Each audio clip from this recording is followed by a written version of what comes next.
Hello everyone, welcome back to Zeeshan classes. This is Saiyada Khan Noori and हम अपने class 12 के chapter 4 that is reproductive health को आज डिस्कस करेंगे। बिफोर दैट, अगर आप सिलेबस के मुतालिक पूछें तो इस चैप्टर में भी कोई पोर्शन डिलीट नहीं हुआ है, खाली चैप्टर 1 था that is sexual reproduction in organisms. उसमें से जो भी सेक्सुअल पार्ट था उसे हटा दिया गया। उसके बाद ये पूरी यूनिट है। फिर इसके बाद आगे अब जो चैप्टर्स आएंगे उनमें थोड़ा बहुत डिलीशन है, तो ये चैप्टर भी आपको पूरा पढ़ना है। ये चैप्टर काफी मतलब इंटरेस्टिंग है, सिर्फ आपके सिलेबस के पॉइंट ऑफ व्यू से नहीं बल्कि आपके नेक्स्ट स्टेप की जो लाइफ होगी उसके पॉइंट ऑफ व्यू से भी। क्यों? क्योंकि जो सेक्सुअल रिप्रोडक्शन है या जो रिप्रोडक्टिव हेल्थ है वो बहुत इंपॉर्टेंट है। बिकॉज ये एक वो स्टेज ऑफ लाइफ है where you are going to decide the society, जहाँ आप फर्दर पॉपुलेशन में कंट्रीब्यूट करने जा रहे हो। तो ये बहुत ज़रूरी है कि लोगों को, स्पेशली जो रिप्रोडक्टिव स्टेज पर है, उनको इस चीज़ों के बारे में एक बहुत अच्छे तरह से और बहुत पॉजिटिव तरह से और बहुत सारी पॉजिटिव चीज़ें पता होना चाहिए। तो हम अकॉर्डिंग टू द सिलेबस उसी पे फोकस करते हैं। व्हाट इज रिप्रोडक्टिव हेल्थ, है क्या ये? अगर देखा जाए तो आपको पता है कि सेक्सुअल रिप्रोडक्शन अगर है ऑर्गेनिजम्स में या एसेक्सुअल रिप्रोडक्शन भी है, तो उसमें उनके जो रिप्रोडक्टिव पार्ट है, अगर हम स्पेसिफिकली सेक्सुअल रिप्रोडक्शन की बात करते हैं तो उनके जो मेल रिप्रोडक्टिव पार्ट है, जो फीमेल रिप्रोडक्टिव पार्ट है that is male parent and female parent, वो रिप्रोडक्टिवली हेल्दी होने चाहिए। दैट मीन्स कि उनके जो पार्ट्स हैं, जो सेक्स ऑर्गन्स हैं, वो फंक्शन प्रॉपरली कर रहे हैं, वो प्रॉपरली इंटरैक्ट करते हैं with the opposite gender. And उसको डिफाइन करने के लिए टाइम टाइम पर कई सारी ऑर्गेनाइजेशंस हैं, जिसमें से सबसे फेमस आपकी WHO है, वर्ल्ड हेल्थ ऑर्गेनाइजेशन। इन्होंने इन अकॉर्डिंग टू WHO जो उन्होंने रिप्रोडक्टिव हेल्थ को डिफाइन किया है वो है कि behaviourally, emotionally, physically and reproductively human को क्या होना चाहिए, हेल्दी होना चाहिए, ताकि वो फर्दर पॉपुलेशन में इजीली कंट्रीब्यूट कर सके। फैमिली, इंडिया पे अगर हम पर्टिकुलरली इंडिया में अपने कंट्री की बात करते हैं तो इंडिया में भी टाइम टाइम पर नए नए प्रोग्राम्स, टाइम टाइम पर नई नई टेक्निक्स, नए नए तरीकों से गवर्नमेंट ने हमेशा कोशिश की है कि वो अपने पॉपुलेशन को या अपने सिटीजन्स को अवेयर करा सके अबाउट रिप्रोडक्टिव हेल्थ। आप देखते हो कितने सारे एड्स आते हैं, कितने सारे पोस्टर्स लगे होते हैं, या रेडियो पे, हर मतलब हर एक मीडिया के थ्रू गवर्नमेंट, बहुत सारी गवर्नमेंट एजेंसीज हैं, बहुत सारे नॉन गवर्नमेंटल एजेंसीज भी हैं जो इसकी तरफ बहुत सारा कंट्रीब्यूशन करती हैं, ताकि लोगों को एक अच्छी नॉलेज हो इन सब चीज़ों के बारे में और वो उन नॉलेज के बेसिस पे काफ़ी अच्छा पॉपुलेशन को मेंटेन कर सके। यूजुअली होता क्या है कि पहले के टाइम पे बहुत ज़्यादा उल्टे सीधे मिथ्स से लोगों को रिलेटेड टू रिप्रोडक्टिव हेल्थ। किसी को कोई प्रॉब्लम है तो तुमने ये बुरा किया, इसकी वजह से तुम्हें ये प्रॉब्लम हो रही है, या तुम्हें ये नहीं करना चाहिए था। वो मतलब बहुत ज़्यादा कंफ्यूजन था, मैस था, लोगों को वो पता ही नहीं था, वो बस अपने अंदाजे से चीज़ें बताते रहते थे। तो इसकी वजह से होता क्या था कि अल्टीमेटली जो पॉपुलेशन थी वो इफेक्ट हो रही थी, बहुत ज़्यादा नेटल डेथ होती थी, मदर्स की डेथ हो जाती थी, या लोगों का रिप्रोडक्शन सिस्टम हेल्दी नहीं रहता था, बट स्टिल वो मतलब वो अपने आप को एज अ विक्टिम या कल्प्रेट समझने लग जाते थे। तो गवर्नमेंट ने, वैसे तो वर्ल्ड वाइड जितनी भी एजेंसीज हैं, ऑर्गेनाइजेशन हैं, सबने कंट्रीब्यूट किया है। हम पर्टिकुलरली इंडिया की बात कर रहे हैं, तो इंडिया में भी कई सारे प्रोग्राम्स आते गए, जिसमें से एक प्रोग्राम है फैमिली प्लानिंग प्रोग्राम्स, जो कि 1951 में इनिशिएट हुआ था। फिर टाइम टू टाइम इसमें इम्प्लीमेंटेशन या according to the situation changes आते गए। जैसे फैमिली प्लानिंग है कि लगभग एक फैमिली में कितने पे होने चाहिए चाइल्ड, ये सारी चीजें, या जेंडर इक्वालिटी है, मेल फीमेल सेम है। फीमेल, पहले यूजुअली क्या होता था, लोग जेंडर टेस्ट जेस्टेशन पीरियड के टाइम पे करा लेते थे। जब उन्हें ये पता चलता था कि वो फीमेल फीचर्स है तो वो उसे अबॉर्ट करा देते थे, या लोगों को सही इंफॉर्मेशन नहीं थी कि अबॉर्शन की क्या लिमिट होती है, या अबॉर्शन किस टाइम पे कराना चाहिए, सब चीज़ें नहीं पता थी, तो वो किसी भी टाइम करा लेते थे। उससे क्या होता था, उनकी हेल्थ खराब हो जाती थी, डेथ हो जाती थी, या वो स्टेराइल हो जाते थे, उनकी रिप्रोडक्शन की एबिलिटी ही खत्म हो जाती थी। जैसे बहुत सारे गलत स्टेप्स लोग ले लेते थे। तो इसलिए गवर्नमेंट ने टाइम टाइम पर कई सारे बहुत सारे मीडिया के थ्रू, कभी रिटन मीडिया है, कभी एड्स हैं, कभी पोस्टर्स हैं, कभी ऑडियो है, इन सब के थ्रू क्या किया, लोगों को अवेयर किया है। एंड यस, इस टाइम अगर देखा जाए तो काफी लोग अवेयर हैं भी पहले के हिसाब से। तो एक और है RCH, इसका फुल फॉर्म है रिप्रोडक्टिव एंड चाइल्ड हेल्थ। ये भी एजेंसी या ये जो ऑर्गेनाइजेशन है, इंडियन ऑर्गेनाइजेशन है, रिप्रोडक्टिव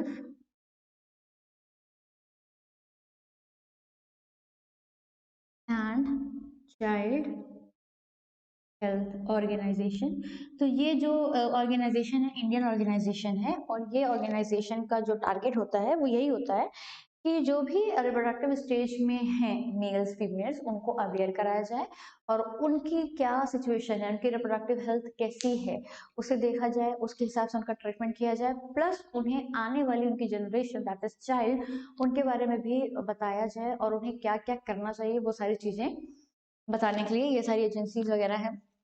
इसमें एक बहुत अच्छा इनिशिएशन किया गया, वो ये हुआ कि पहले तो यूजुअली क्या होता था, ये सारी बातों को लोग डिस्कस ही नहीं करते थे। उन्हें ऐसा लगता था कि ये सब डिस्कस करना बहुत बड़ी बात है, बहुत पाप है, अ, गलत है, ऐसा लोगों की थिंकिंग थी। बट धीरे धीरे गवर्नमेंट ने इन चीज़ों को मतलब बहुत स्मूथली तरीके से लोगों में से एडजस्ट करवा दिया, और फिर हुआ अल्टीमेटली ये कि एक बहुत अच्छा इनिशिएशन लिया गया, और वो ये हुआ कि सेक्स एजुकेशन को स्कूल एजुकेशन सिस्टम में भी इंट्रोड्यूस कराया, ताकि जिससे बच्चों को इनिशियली नॉलेज मौजूद रहे। तो जब आपको इनिशियली कुछ चीज़ों के बारे में पता रहता है तो आप फ्यूचर में उन चीज़ों को हमेशा पॉजिटिवली ही लेते हो। तो इससे सेक्सुअल एब्यूज़ या जो भी और भी इससे रिलेटेड जो भी क्राइम्स वगैरह होते हैं वो कम होने के चांसेस होते हैं, क्योंकि जब आपको चीज़ें पहले से पता रहेगी कि ये चीज़ गलत है, ये चीज़ सही है, इसे इस तरीके से ही होना चाहिए, तो उससे क्या होता है, आपके क्राइम रेट्स भी कम होते हैं। फिर एक यहाँ और इनिशिएशन था गवर्नमेंट का, दैट इज बैन ऑन एमनियोसिंथेसिस। एमनियोसिंथेसिस क्या है, इसमें क्या होता है, जो डेवलपिंग फीचर्स होता है उसके एमनियोटिक फ्लूइड को लिया जाता है, और इस एमनियोटिक फ्लूइड को लेकर क्या करा जाता है, इससे ये जो एमनियोटिक फ्लूइड है इससे क्रोमोसोमल स्टडी की जाती है, और उस स्टडी के थ्रू ये पता चलता था कि जो डेवलपिंग फीचर्स है क्या उसमें कोई जेनेटिकल डिसऑर्डर है। अगर जेनेटिकल डिसऑर्डर आपको इसी स्टेज पे पता चल जाए, जब वो फीचर्स डेवलप करा, तो उसे क्योर करना, उसे ट्रीट करना इजी हो जाता है। तो एमनियोसिंथेसिस के थ्रू क्या होता था, लोग क्रोमोसोमल डिसऑर्डर, जेनेटिकल डिसऑर्डर, ये सारे जो भी डिसऑर्डर्स है उसमें उसको पता करा जा सकता था, उसका ट्रीटमेंट किया जा सकता था। लेकिन हुआ कि अल्टीमेटली लोगों ने उसका गलत फायदा उठाया, एंड ज्यादातर केसेस में क्या हुआ, लोग एमनियोसिंथेसिस इसलिए कराने लग गए ताकि इस एमनियोसिंथेसिस के बाद उन्हें जेंडर डिटर्मिनेशन भी मिल जाए। क्रोमोसोमल स्टडी होती थी जिससे उनको सेक्स डिटर्मिनेशन या जेंडर डिटर्मिनेशन भी हो जाता था, एंड अल्टीमेटली क्या होता था कि लोगों को हमेशा से ही मतलब इनिशियली लोगों को था कि फीमेल्स नहीं चाहिए, तो वो फीमेल फीचर्स को मतलब किल करा देते थे, अबॉर्ट करा देते थे। इसकी वजह से बहुत ज़्यादा फीचरसाइड्स बढ़ती जा रही थी, तो अल्टीमेटली गवर्नमेंट ने ये स्टेप लिया कि एमनियोसिंथेसिस पे बैन होना चाहिए, और ये अभी बैन है। इसीलिए किसी भी चाइल्ड का इंडिया में आप जेंडर डिटर्मिनेशन नहीं करा सकते हो। अगर कोई भी हॉस्पिटल या कोई भी डॉक्टर या कोई भी पेरेंट इसे इलीगली कराता है और पता चलने पर उन्हें जो भी अकॉर्डिंग टू द लॉ है उन्हें सजा मिलती है, कंपनसेशन देना पड़ता है, और यहाँ तक कि कुछ कुछ केसेस ऐसे भी हुए हैं जिसमें डॉक्टर के लाइसेंस वगैरह सब कुछ, उनका हॉस्पिटल वगैरह सब कुछ बैन हो जाता है। तो ये था एक general introduction towards the reproductive health. अब क्या है, हमें ये देखना है कि कैसे कैसे गवर्नमेंट ने या जो एनजीओज हैं, नॉन गवर्नमेंटल ऑर्गेनाइजेशंस हैं, उन्होंने लोगों को अवेयर तो कराया कि देखें आपको कैसे अपने रिप्रोडक्टिव हेल्थ को मेंटेन करके रखना है, कैसे आपको सेफ सेक्स करना है उसके ताकि आपको सेक्सुअली ट्रांसमिटेड डिजीज से प्रॉब्लम ना हो। कुछ डिजीज ऐसी होती हैं जो विद द फ्लूइड ही पास होती है from one carrier to the other carrier, तो उसे हम सेक्सुअली ट्रांसमिटेड डिजीज बोलते हैं। तो सेक्सुअली ट्रांसमिटेड डिजीज ऐसी डिजीज होती है जिसमें आप अपने पार्टनर से ड्यूरिंग द कॉपुलेशन आप इन्फेक्ट हो जाते हो। तो अब क्या होता है, पहले तो लोगों को इतनी मालूमात नहीं थी, इसमें सबसे मोस्ट फेमस एग्जांपल एड्स है, एचआईवी है। तो लोगों को पहले मालूमात नहीं थी, तो अब गवर्नमेंट ने धीरे धीरे उन्हें ये मतलब कराया है, इम्प्रूवमेंट कराया है। तो लोगों को कैसे क्या क्या स्टेप्स हैं कि वो फैमिली प्लानिंग इफेक्टिवली कर सकते हैं, या वो कैसे अपने आप को एसटीडीज वगैरह से सेव रख सकते हैं, तो उन सब चीज़ों को हमें यहाँ पढ़ना है। एक यहाँ छोटा सा ऑर्गेनाइजेशन का नाम है CDRI, इसका फुल फॉर्म है सेंट्रल ड्रग रिसर्च इंस्टीट्यूट, और ये कहाँ है, ये लखनऊ में है। और ये एक ऐसा इंस्टीट्यूट है जिसमें कॉन्ट्रासेप्टिव्स जो बनाते हैं। कॉन्ट्रासेप्टिव्स क्या होते हैं, इस चैप्टर में आपको पढ़ना है। वैसे वो बर्थ कंट्रोल मेजर्स हैं। तो सहेली बहुत फेमस है, इसका कई बार आपने ऐड भी देखा होगा। तो ये जो कॉन्ट्रासेप्टिव्स है ये कहाँ से बनी थी, सेंट्रल ड्रग रिसर्च इंस्टीट्यूट से बनी थी, जो कि लखनऊ में है। और ये जो ऑर्गेनाइजेशंस के नेम वगैरह हैं ये बड़े फेमस हैं, मतलब ये एग्जाम्स में आते हैं। तो आपको ये सब भी लर्न करना है, आपको इस चैप्टर में बहुत सारी नॉलेज भी लेना है for your future life, and at the same time आपको अपने एजुकेशन पे, मतलब आपका जो सिलेबस है, आपको मार्क्स जो मिलने हैं उस पर भी आपको फोकस करना है। तो आप अगर चाहो तो उसका स्क्रीनशॉट ले सकते हो। सो अब हम क्या करेंगे, हम वो सर्टेन टाइप्स ऑफ मेजर्स जिससे हम पॉपुलेशन को कंट्रोल कर सकते हैं उनको हमें पढ़ना है, दैट इज कॉन्ट्रासेप्टिव्स वगैरह के बारे में पढ़ाई करनी है। तो इसमें एक टर्म है maternal mortality rate, infant mortality rate.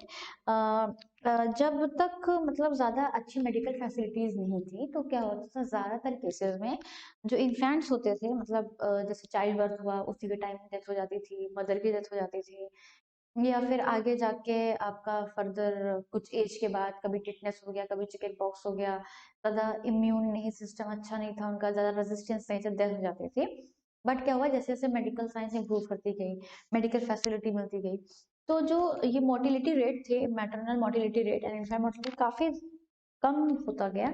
इससे अल्टीमेटली क्या हुआ, पॉपुलेशन बढ़ती चली गई।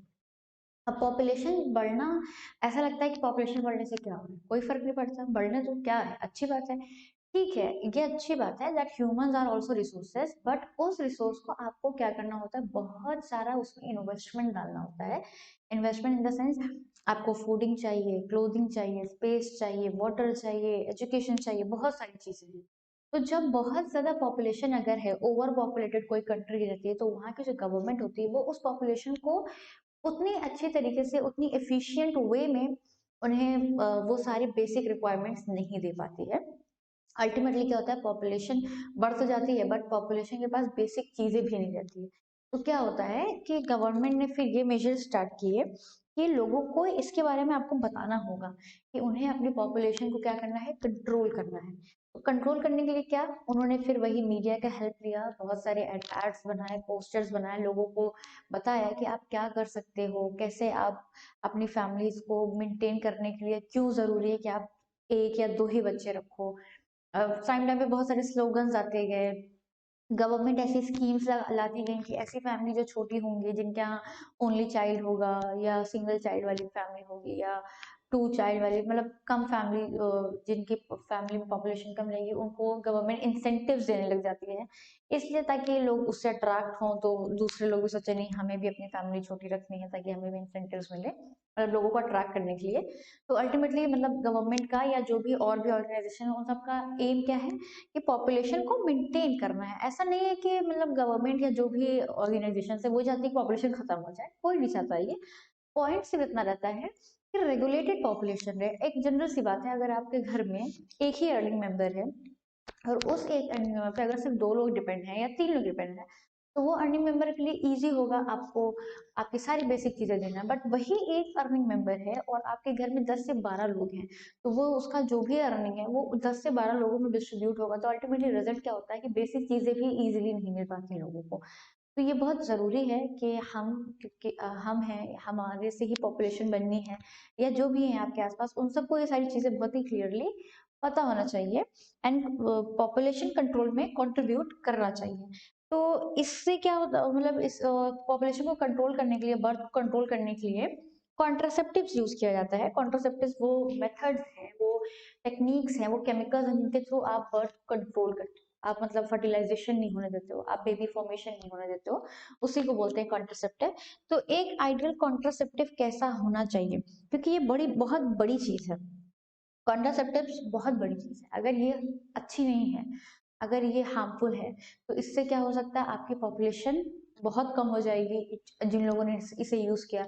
या इसके अगर कुछ बहुत बैड साइड इफेक्ट्स हैं, हो सकता है ये स्टेराइल करा दे, हो सकता है किसी को कैंसर करा दे, मतलब बहुत सारी चीजें वो करा सकता है।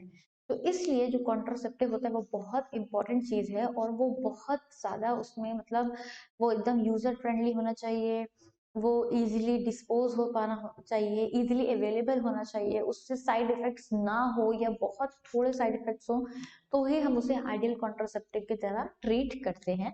तो कॉन्ट्रासेप्टिव में कई सारे मेथड्स हैं। एक है आपका नेचुरल मेथड, एक बैरियर आईयूडीज ओरल कॉन्ट्रासेप्टिव्स है, एंड एक इंजेक्टेबल्स इम्प्लांट सर्जिकल मेथड है। तो हम सबसे पहले नेचुरल मेथड पे अपना डिस्कशन करेंगे कि नेचुरल मेथड जो है वो कैसा मेथड। नेचुरल मेथड अगर देखा जाए तो मोस्ट प्रिमिटिव मेथड है, एंड ये नेचुरली है। इसमें आप किसी केमिकल का या किसी कंपोनेंट का, किसी पार्ट का, किसी भी स्ट्रक्चर का यूज आप नहीं करते हो। इसमें बस आप क्या करते हो, जो आपकी मेंस्ट्रुअल साइकिल है जिसके बारे में आपको पता है कि उसमें कौन कौन से फेजेस होते हैं, उसकी स्टडी के बेसिस पे एनालाइज करने के बाद आप नेचुरली कॉन्ट्रासेप्ट या नेचुरली बर्थ को कंट्रोल कर सकते हो। तो वही चीज हमें अभी यहाँ देखनी है।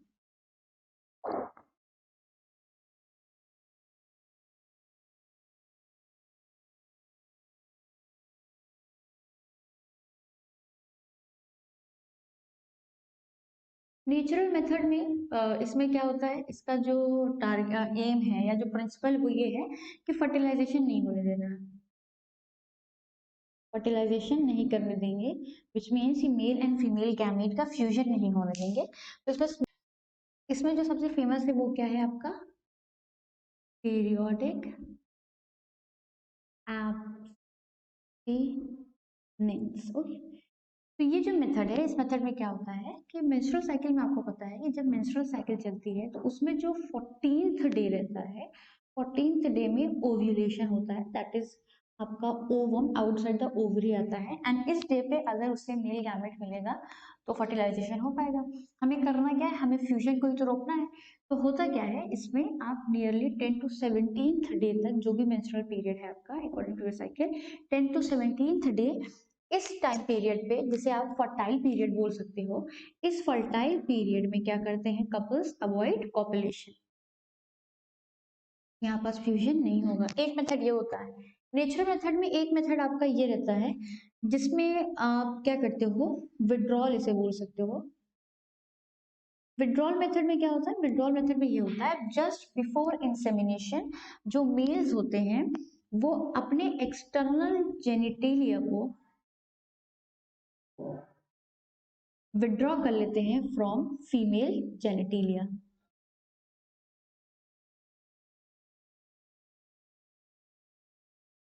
ये आपका हो गया second method, that is withdrawal method. इसमें male external genitalia just before insemination withdraw कर लेते हैं फ्रॉम फीमेल जेनिटेलिया, एंड उसके बाद आपका एक होता है मेथड इसी में जिसे बोलते हैं लैक्टेशनल एमेनोरिया।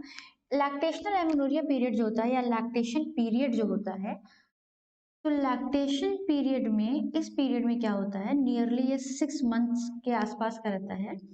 तो ये जो 6 मंथ होता है after at the end of gestation period, जब females are able to lactate, मतलब वो लैक्टेशन करती हैं for the to feed their infants, तो उस पीरियड में नियरली 6 मंथ का पीरियड होता है। इस पीरियड में उनका मेंस्ट्रुअल साइकिल नहीं चलता है, उनमें फर्टाइल पीरियड नहीं आता है। तो इस पीरियड में अगर वो कॉपुलेशन करते हैं या उनमें फिजिकल कॉन्टैक्ट आता है तो वहाँ फर्टिलाइजेशन नहीं होगा। तो नेचुरल मेथड आप देख रहे हो कि इसमें आप कोई केमिकल वगैरह या कुछ भी नहीं यूज करते हो, तो इनका साइड इफेक्ट कैसा हो गया, बहुत कम, मतलब साइड इफेक्ट है ही नहीं। लेकिन हाँ, इनकी जो एफिशिएंसी है वो बहुत कम है, क्योंकि यहाँ पास हमें अल्टीमेटली क्या करना होता है, फर्टिलाइजेशन को रोकना होता है। तो यूजुअली ज्यादातर केसेस में क्या होता है कि लोग फेल हो जाते हैं, वो फर्टिलाइजेशन को कंट्रोल नहीं कर पाते।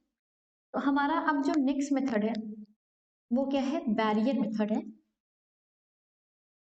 बैरियर मेथड में क्या होता है, आप मेल एंड फीमेल गैमेट्स को मिलने से रोक रहे हो, बैरियर मतलब बीच में आप कुछ बैरियर लगा दे रहे हो, तो वो आपका हो गया बैरियर मेथड। इसमें मोस्ट फेमस आपका है condom. Condom male and female दोनों के लिए ही होता है, एंड ये काफी सेफ होता है, डिस्पोजेबल होता है, सेल्फ यूज किया जा सकता है, इसमें आपको किसी डॉक्टर किसी नर्स की जरूरत नहीं पड़ती, तो काफी पर्सनल रहता है ये, एंड इको फ्रेंडली रहता है। तो इसमें क्या होता है, एक तो आपका हो गया कॉन्डम जो कि रबर शीट लैटेक्स शीट से बना होता है, मेल फीमेल दोनों के लिए होता है। इसी में आपका एक होता है सर्वाइकल कैप,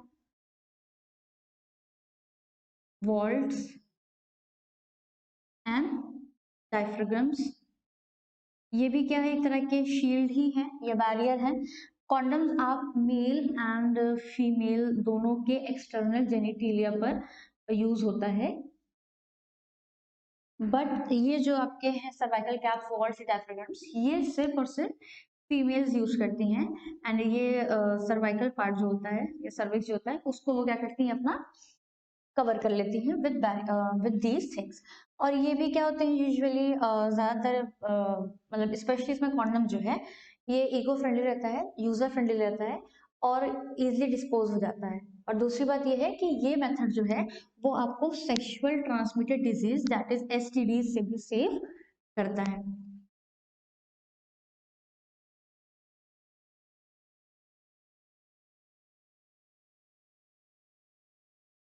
अब हमारा नेक्स्ट टारगेट क्या होगा, आईयूडीज होगा, इंट्रा यूटेराइन डिवाइसेस होगा। अब हमको उसमें देखना है यूजुअली जो ये हम लोग ने ऊपर के 3 स्टेप्स जो पढ़े हैं, जैसे कि आपके बैरियर मेथड, नेचुरल मेथड, उसमें जितने भी पढ़े हैं, इसमें ये क्या है कि you don't need any third person. इसमें आप मतलब जो कपल्स होते हैं वो खुद से उसे यूज करते हैं, तो उनकी प्राइवेसी मेंटेन रहती है। और अब जो मेथड्स हैं इसमें आपको डॉक्टर्स या नर्स वगैरह की जरूरत पड़ सकती है कपल्स। इंट्रायूटेराइन डिवाइसेस हैं, आईयूडीज का फुल फॉर्म होता है इंट्रायूटेराइन डिवाइसेस, मतलब ये कुछ ऐसे डिवाइसेस हैं या ऐसे केमिकल्स हैं जिनको आप यूट्रस एरिया में ट्रांसफर करने वाले हो, इंसर्ट करने वाले हो। तो ये बेसिकली आईयूडीज जो होती है वो फॉर फीमेल्स होती हैं। तो इसमें क्या होता है, डॉक्टर्स या नर्सेज या एक्सपर्ट नर्सेज की मदद से इस डिवाइस को यूज किया जाता है। ये कई तरह के होते हैं, तो ये 3 बेसिकली टाइप के हैं। एक आपका होता है नॉन मेडिकेटेड आयोडीन, जिसका एग्जांपल लिपीज लूप है। एक आपका होता है कॉपर रिलीजिंग आयोडीन, जिसका एग्जांपल सीयूटी है, CU7 है। एक आपका होता है हार्मोन रिलीजिंग आयोडीन, जिसका एग्जांपल LNG20 है। यहाँ एक और फेमस एग्जांपल है मल्टीलोड 370, जिसे बोलते हैं, इसे प्रोजेस्टेराइड एक यहाँ एग्जांपल है। तो एग्जाम्पल्स को आप लर्न जरूर कर लेना, बहुत इंपॉर्टेंट एग्जाम्पल्स लर्न होने। बेसिकली हमें यहाँ देखना है कि आयोडीज करते क्या हैं। जो ये आपके आयोडीज होते हैं ये क्या करते हैं, ये स्पर्म्स की या मेल गैमीट की फैगोसाइटोसिस को बढ़ा देते हैं।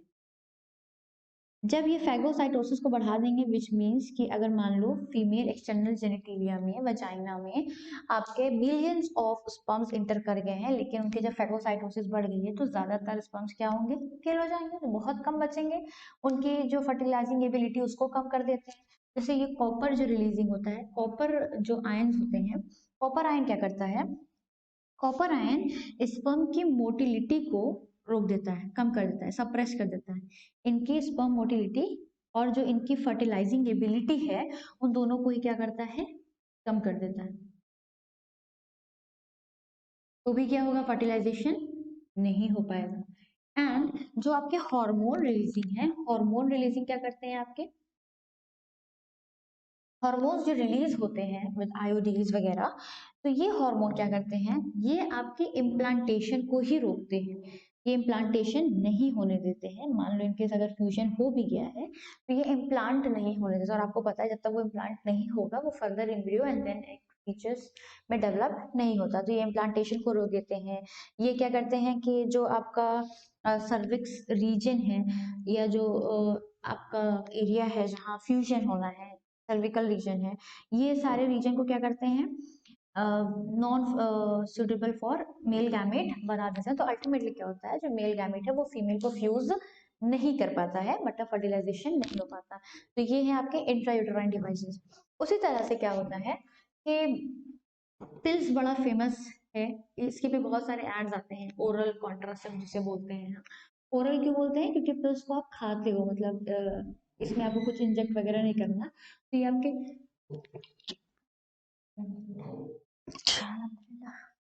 excuse me, तो जो पिल्स होते हैं ये ओरल कॉन्ट्रासेप्टिव्स होते हैं। ये एक्चुअली में कॉम्बिनेशन होता है, या तो इसमें सिर्फ प्रोजेस्टोजेंस हो सकते हैं या फिर इसमें प्रोजेस्टोजेन प्लस एस्ट्रोजेन, ये दोनों हार्मोन का कॉम्बिनेशन भी हो सकता है। एंड इसे ओरली लिया जाता है। फीमेल्स क्या करती हैं, इसे जब इनकी जो मेंस्ट्रुअल साइकिल होती है उसमें जो मेंस्ट्रुअल फेज होता है that is the menses phase या एक्चुअल ब्लीडिंग होती है, उस फेज में नहीं लिया जाता है, बाकी डेली लिया जाता है 21 डेज। अगर हम आइडियली देखें अपनी मेंस्ट्रुअल साइकिल के हिसाब से तो 21 डेज इनको लगातार लेना होता है। एंड जब एक्चुअल मेंसेस स्टार्ट हो जाए तो उन्हें क्या करना होता है, उसे स्टॉप कर देना होता है।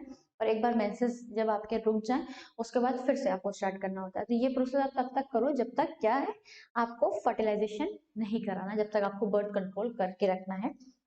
ये जो प्रोसेस है ये भी फीमेल में बड़ा ही फेमस प्रोसेस है, क्योंकि इसमें क्या है, आपको किसी डॉक्टर नर्सेस वगैरह की जरूरत नहीं पड़ती है, काफी सेफ होता है। प्रोजेस्ट्रोजन एस्ट्रोजन को यूज करने से कोई ज्यादा साइड इफेक्ट वगैरह नहीं होता है। और इसी तरह से ये प्रोजेस्ट्रोजन एस्ट्रोजेंस के इंजेक्शंस भी आते हैं, और इन इंजेक्शंस को भी फीमेल्स ले सकती हैं, लेकिन ज़्यादातर वो पिल्स को ही प्रेफर करती हैं, या एज अ इम्प्लांट्स भी इन्हें लगाया जाता है अंडर द स्किन। वो इनको क्या करते हैं, इंसर्ट कर लेती हैं फीमेल्स।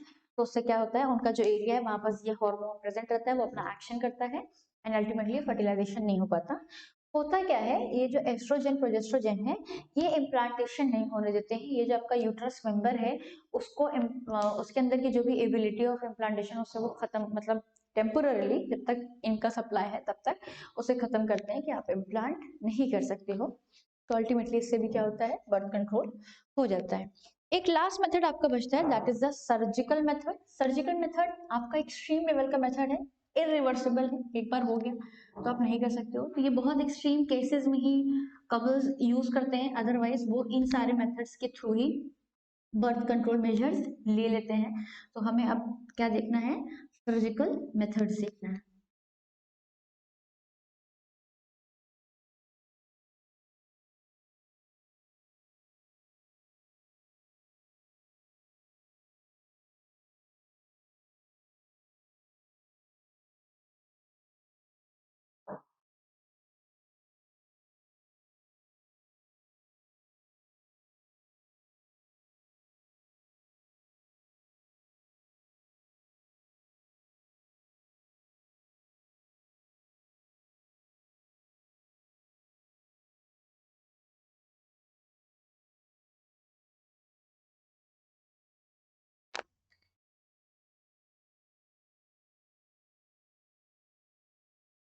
सर्जिकल मेथड में इसमें मेल एंड फीमेल दोनों के लिए ये मेथड है। इसमें एक होता है वैसेक्टोमी एंड एक आपका होता है ट्यूबिक्टोमी। जो वैसेक्टोमी है ये फीमेल्स में होता है and sorry I said this wrong, ये आपका मेल्स में होता है एंड ये आपका फीमेल्स में होता है। वैसेक्टोमी में क्या होता है, वास डिफरेंस का कुछ हिस्सा कट करके टाई कर दिया जाता है। जैसे मान लो ये आपका वास डिफरेंस है तो यहाँ से इंसेशंस लगा दिए जाते हैं और उसके बाद इस रीजन को क्या करते हैं, टाई कर देते हैं। तो इससे क्या होता है, आपका जो भी मेल गैमेट है जब टेस्टिस से आएगा तो आपको मैंने उसका फ्लो बताया था कि वो कैसे फ्लो करता है, कैसे जो एक्सेसरी डक्ट्स है उसमें से बाहर निकलता है। तो वो वास डिफरेंस में एंटर करेगा लेकिन वो आगे फर्दर नहीं जा पाता है। तो अल्टीमेटली क्या होता है, फर्टिलाइजेशन करने की जो एबिलिटी है वो चली जाती है मेल्स की। ट्यूबिक ट्यूबिंग में क्या होता है, फैलोपियन ट्यूब जो है, फैलोपियन ट्यूब में इंसेशंस लगा दिए जाते हैं, उनको कट करके टाई कर दिया जाता है। ये दोनों ही कैसे हैं, इरिवर्सिबल हैं, एक बार हो गया तो इनको आप फिर रिस्टोर नहीं कर सकते हो, पहली बात। दूसरी बात यह है कि वास डिफरेंस में क्या होता है, इसमें स्क्रोटम में इंसेशंस, मतलब एक तरह का ऑपरेशन होता है, स्क्रोटम में इंसेशंस लगाए जाते हैं एंड वास डिफरेंस को कट किया जाता है। इनमें क्या होता है, वेजाइना के थ्रू या एब्डोमेन में इंसेशंस लगा के फैलोपियन ट्यूब को कट किया जाता है। तो ये क्या हम लोग ने पढ़ा, सर्टेन टाइप्स ऑफ मेथड्स पढ़े जिसके थ्रू हम पॉपुलेशन को कंट्रोल कर सकते हैं, बर्थ को कंट्रोल कर सकते हैं। सो ये वीडियो हमारा यहीं कंप्लीट हो गया। एक नेक्स्ट वीडियो और होगी, उसमें आपको फर्दर दो तीन बहुत छोटी छोटी चीजें हैं जो देखनी है और वो बहुत जरूरी है एग्जाम के पॉइंट ऑफ व्यू से भी। एंड अगर आपका फर्दर आपको एडमिशन लेना है तो वहाँ एंट्रेंस एग्जाम के पॉइंट ऑफ व्यू से भी बहुत ज़रूरी है, क्योंकि बहुत छोटे छोटे फुल फॉर्म्स आ जाते हैं। तो आई होप कि आपने ये वीडियो देखना ही है एंड उसके बाद नेक्स्ट वीडियो का भी आप वेट करोगे और उस वीडियो को भी आप देखोगे। Thank you.